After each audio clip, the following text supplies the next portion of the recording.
Assalamualaikum warahmatullahi wabarakatuh. Apa kabar anak-anak hari ini semuanya? Alhamdulillah sehat semua ya. Baik, sebelum kita mulai pelajaran hari ini, mari sama-sama kita berdoa dulu.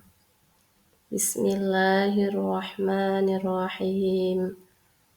Allahumma aftah lana abwabal ulumi wal furuni wanshur alaina min qada'in birahmatika ya arhamar rahimin. Allahumma salli ala sayyidina Muhammad wa ala ali sayyidina Muhammad. Allahumma salli ala sayyidina Muhammad wa ala ali sayyidina Muhammad.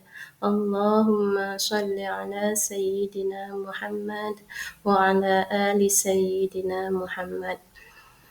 Baik, anak-anak ibu yang ibu banggakan, pada hari ini kita akan mempelajari tentang beriman kepada kitab-kitab Allah Subhanahu wa Ta'ala. Tentunya anak-anak ibu sudah mengetahui apa itu arti iman kepada kitab-kitab Allah. Baik, untuk selanjutnya ibu akan menjelaskan pengertian iman kepada kitab-kitab Allah. Iman kepada kitab-kitab Allah artinya meyakini dan membenarkan terhadap kitab yang diturunkan oleh Allah Subhanahu wa Ta'ala kepada para nabi dan rasulnya, yang berisi wahyu untuk disampaikan kepada seluruh umat manusia. Jadi kita sebagai umat Islam, sebagai orang yang beriman, harus meyakini bahwa kitab-kitab Allah itu adalah kitab yang diturunkan oleh Allah kepada para nabi dan rasulnya.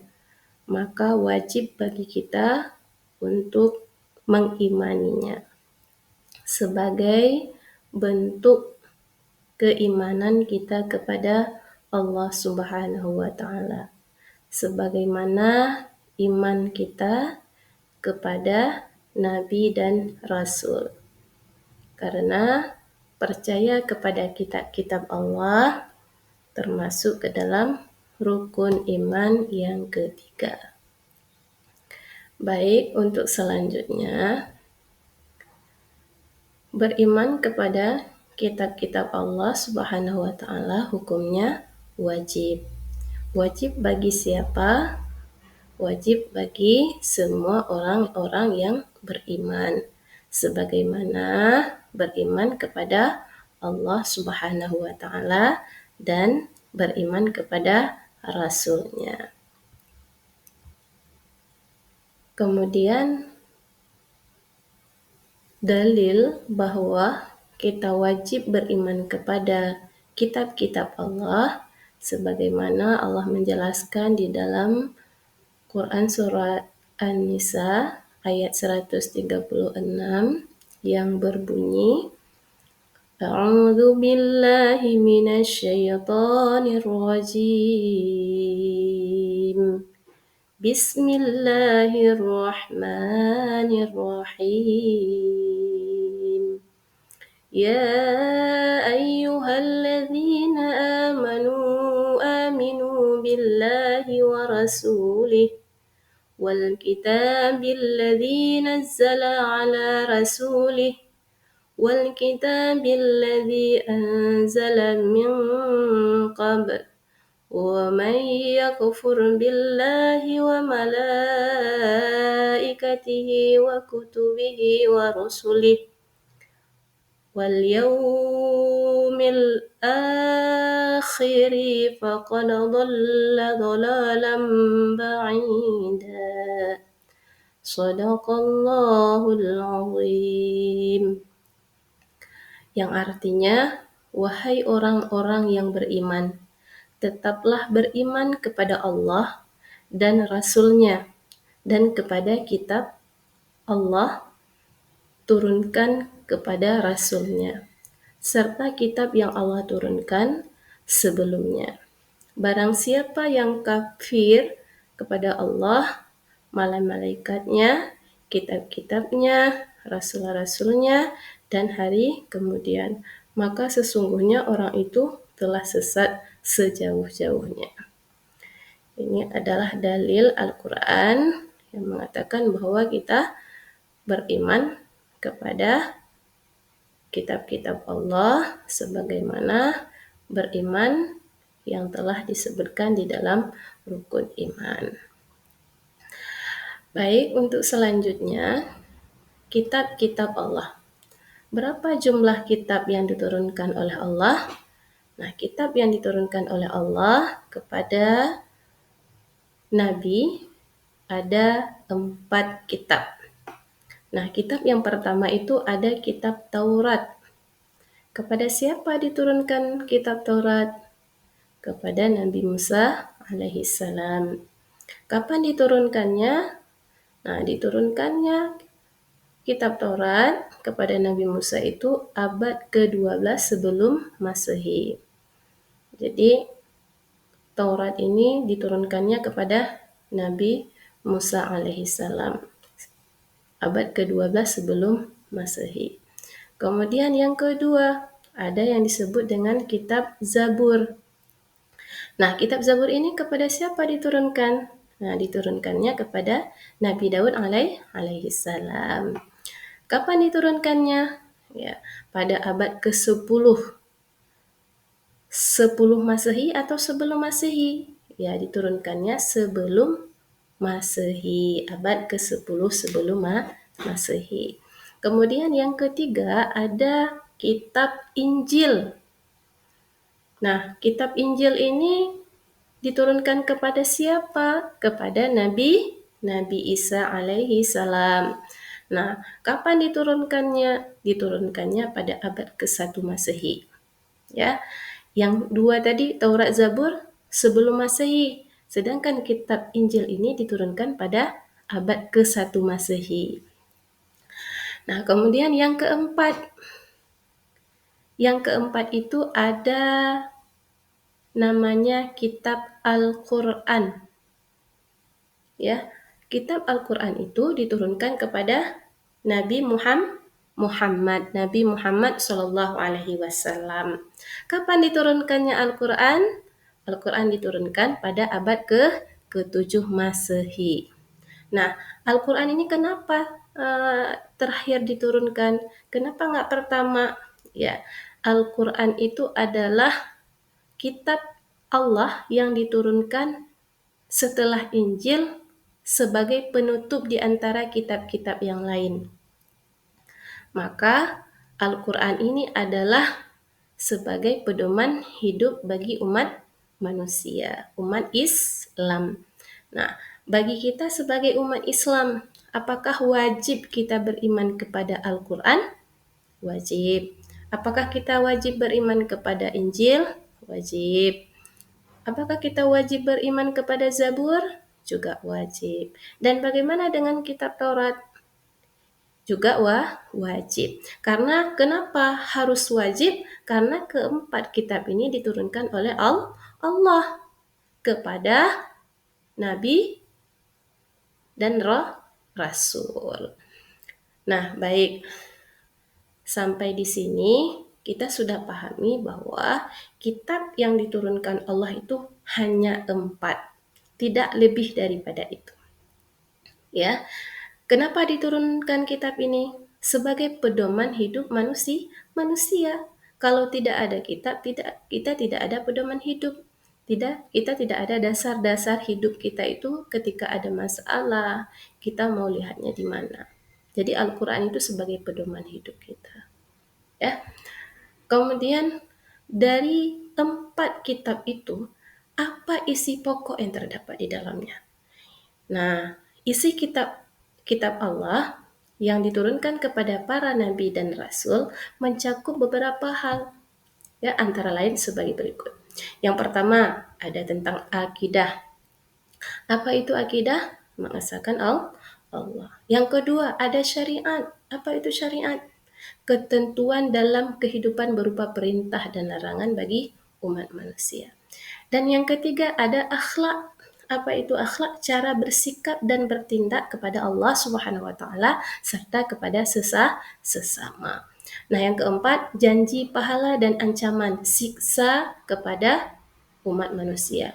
Barang siapa yang mengerjakan sesuatu, Allah akan menjanjikan pahala. Barang siapa yang melarang perbuatan yang Barang siapa yang melakukan sesuatu yang dilarang oleh Allah, maka akan ada ancaman dan siksa. Kepada siapa? Kepada orang yang melakukan larangan dan perintahnya. Kemudian kisah umat terdahulu dan informasi tentang ilmu yang perlu dikembangkan oleh manusia. Jadi isi daripada kitab-kitab Allah itu ada 5 isinya: akidah, syariat, akhlak, dan janji pahala dan ancaman siksa. Kemudian yang terakhir ada kisah umat terdahulu. Mana kisah umat terdahulu? Contohnya seperti kisah-kisah para nabi, kisah pada para rasul. Nah, kemudian selanjutnya, keempat kitab itu, yang pertama tadi kita sudah jelaskan bahwa kitab Taurat diturunkan kepada Nabi Musa alaihissalam. Nah, dalam kitab Taurat ini berisi tentang 10 perintah. Perintah apa saja yang ada di dalam kitab Taurat tersebut? Ya, yang pertama mengakui keesaan Allah Subhanahu wa taala. Yang kedua, itu larangan menyembah patung dan berhala. Karena Allah Subhanahu wa taala tidak dapat diserupai dengan makhluk. Jadi pada masa itu, ya, pada masa itu belum ada kitab, sebelum kitab Taurat itu nggak ada kitab-kitab yang ini. Hanya wahyu-wahyu aja yang disampaikan. Namun karena manusia ini tidak tahu arah dan tujuannya, makanya Allah menurunkan kitab Taurat sebagai landasan dan juga mengakui bahwa selain manusia itu ada Allah Subhanahu wa taala. Ya, wajib bagi kita untuk mengakui keesaan Allah. Mana keesaan Allah? Adanya alam, adanya bumi, adanya manusia. Siapa yang ciptakan alam? Allah. Siapa yang menciptakan manusia? Allah. Dari mana? Ya, dari segumpal darah, kemudian dari segumpal daging. Maka terbentuklah manusia. Siapa manusia pertama? Nabi Adam alaihissalam. Yang kedua siapa? Setelah Nabi Adam? Ada Nabi Hawa. Nah, selanjutnya larangan menyebut Allah dengan sia-sia. Ya, tidak ada kata sia-sia.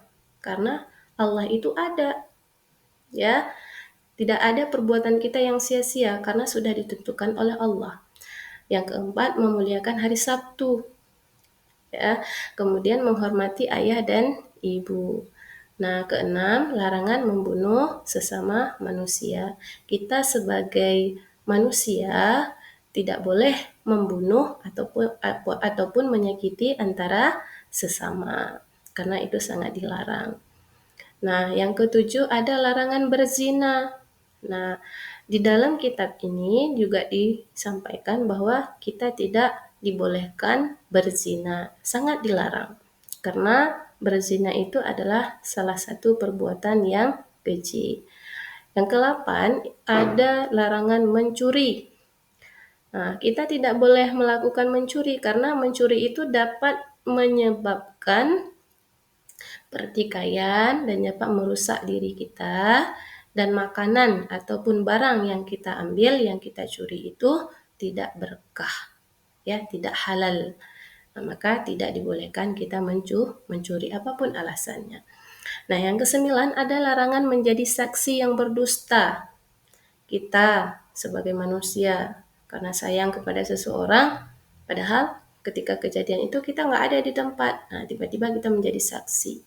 Maka kita tidak boleh menjadi saksi kalau kita tidak melihat dengan mata kepala kita sendiri. Karena cara jadi saksi itu adalah yang melihat, ada di tempat, misalnya terjadinya suatu pembunuhan. Ketika orang membunuh itu kita ada di tempat itu, kita lihat dengan mata kepala, itu baru boleh menjadi saksi.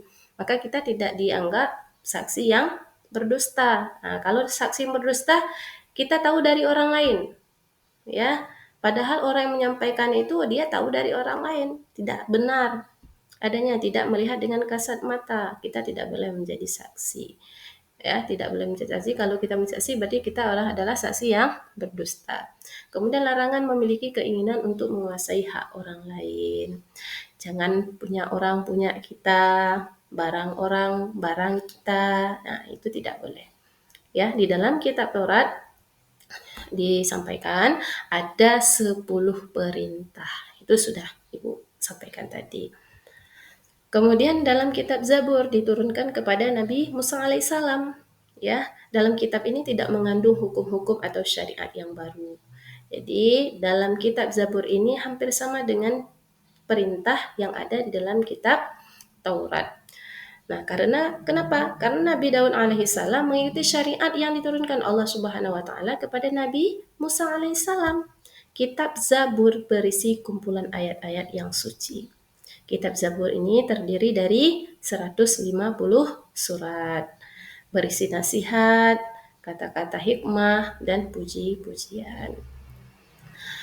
Nah, kemudian kitab Injil. Yang ketiga, kitab Injil diturunkan kepada Nabi Isa alaihissalam. Di dalam kitab Injil berisi ajaran perintah untuk kembali mengesahkan Allah. Karena ketika kitab Zabur diturunkan sama isinya dengan kitab Taurat, jadi banyak tuh manusia yang menyimpang dari akidah dan dari ajaran-ajaran yang sudah disampaikan, diperintahkan oleh Allah kepada Nabi Daud alaihissalam. Ya, banyak umatnya yang sudah salah jalan. Nah, jadi perintahkan kepada Nabi Isa alaihissalam untuk kembali mengesahkan Allah, bahwa Allah itu satu, qul huwallahu ahad. Ya, dalam Al-Qur'an dikatakan qul huwallahu ahad, bahwa Allah itu esa, Allah itu satu. Allahu samad. Ya, Allah tidak beranak, Allah dan tidak diperanakkan. Ya, dalam Quran surah Al-Ikhlas. Ya. Kemudian yang kedua, membenarkan keberadaan kitab Taurat. Ya. Sebelum kitab Injil ini ada kitab Taurat, bahwa Nabi Isa alaihissalam ini harus menjelaskan kembali, mereview ulang bahwa ada kitab Taurat itu yang memang kitab yang diturunkan oleh Allah.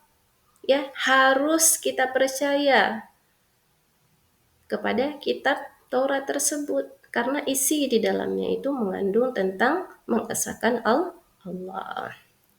Dan yang ketiga, menghapus hukum dalam kitab Taurat yang tidak sesuai dengan perkembangan zaman. Ya, menghapus hukum dalam kitab Taurat yang tidak sesuai dengan perkembangan zaman.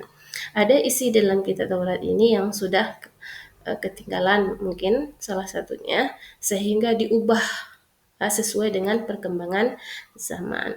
Dan yang keempat, menjelaskan bahwa kelak akan datang kembali Rasul setelah Nabi Isa alaihissalam. Nah, di dalam kitab Injil ini sudah dijelaskan siapakah Nabi di akhir zaman. Ya, sudah dijelaskan. Setelah Nabi Musa itu ada Nabi yang lain. Tidak terakhir dengan Nabi Musa, tapi ada Nabi yang lain yang akan diutuskan oleh Allah, yaitu Nabi Muhammad SAW. Nah, itu sudah disampaikan di dalam kitab Injil, supaya umat Nabi Isa itu percaya bahwa akan ada lahir pemimpin di akhir zaman yang akan membawa risalah kepada umatnya, ya, yang diutuskan oleh Allah, yaitu Nabi Muhammad SAW. Bahkan di dalam kitab Injil itu juga ada sebuah cerita mengatakan bahwa akan lahir seorang pemimpin di akhir zaman yang berada dari negeri Syam. Ya, sudah ditentukan dari negeri Syam. Jadi ada seorang ibu-ibu yang membaca sehingga mengatakan, wow, berarti ada lahir seorang pemuda akhir zaman dari negeri Syam namanya Ahmad, disebutkan di situ. Maka carilah dia sampai dia pergi ke negeri Syam untuk mencari. Sehingga pada akhirnya dia menyaksikan sendiri bahwa ketika Nabi Muhammad lahir diterangi oleh cahaya ya yang sungguh luar biasa. Mungkin kalau kita menyaksikan sekarang, kalau ya, jikalau kita pada masa itu sudah dilahirkan, mungkin sangat menakjubkan, sangat luar biasa. Nah, kita aja yang tidak pernah melihat Nabi dengan mata kepala, kita wajib beriman. Iya, wajib beriman walaupun kita tidak melihat bagaimana dia, bentuk badannya seperti apa, tapi yang kita tahu dari sejarah-sejarah dan dari kitab Al-Quran dan hadis-hadis Nabi. Oke, untuk selanjutnya ada kitab Al-Quran. Kepada siapa diturunkan kitab Al-Quran? Kepada Nabi Muhammad. Apa isi pokok dalam Al-Quran? Nah, dalam Al-Quran ini ada akidah, ada ibadah, ada syariah, ada akhlak, ada tarik, dan ada dasar-dasar ilmu pengetahuan. Ya, ada 6 pokok isi di dalam Al-Quran. Jadi, sebagai umat manusia, sebagai umat Islam, kita wajib beriman kepada Al-Quran. Karena Al-Quran adalah sebagai pedoman hidup manusia. Kalau kita ada bermasalah, kita kembali kepada Al-Quran. Kalau kita dalam kebingungan, nggak tahu arahnya kemana, ya baca Al-Quran. Ya, kalau kita ada masalah pertikaian ini tidak ada, sudah capek kita cari bagaimana penyelesaiannya, kembali kepada Al-Quran. Semua itu sudah ada dalam Al-Quran. Tinggal kita mau membaca, mau mengamalkan atau tidak. Ya. Nah, mungkin itu saja untuk materi kita pada hari ini, bahwa Al-Quran itu adalah kalam Allah yang diturunkan kepada Nabi Muhammad melalui perantaraan malaikat Jibril, ya, sebagai pedoman hidup manusia.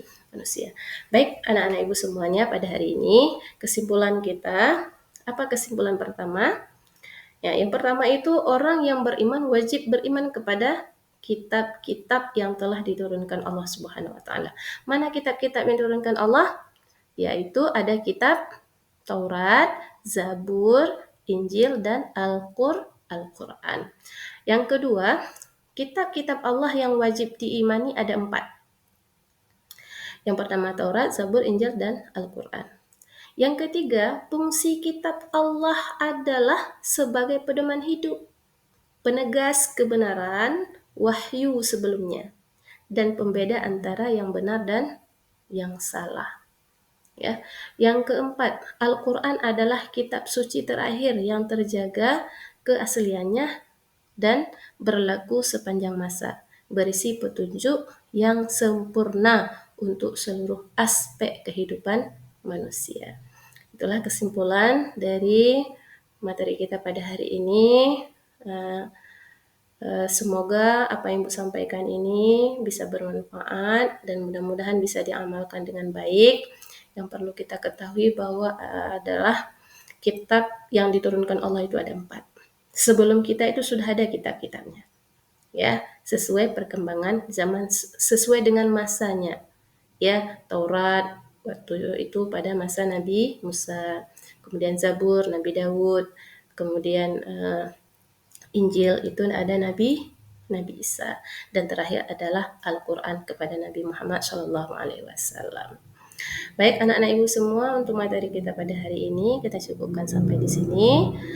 Mungkin ada yang bertanya, kami persilakan. Nanti sama-sama kita bahas. Ya, mudah-mudahan bermanfaat. Semoga ini menjadi ilmu yang bermanfaat bagi kita semua dan berkah dan dapat kita amalkan, dan semoga dengan pelajaran ini bertambah iman kita kepada Allah Subhanahu wa taala. Baik, terima kasih. Lebih dan kurang Ibu mohon maaf. Akhirul kalam, wallahu muwaffiq ila aqwamit thoriq. Assalamualaikum warahmatullahi wabarakatuh.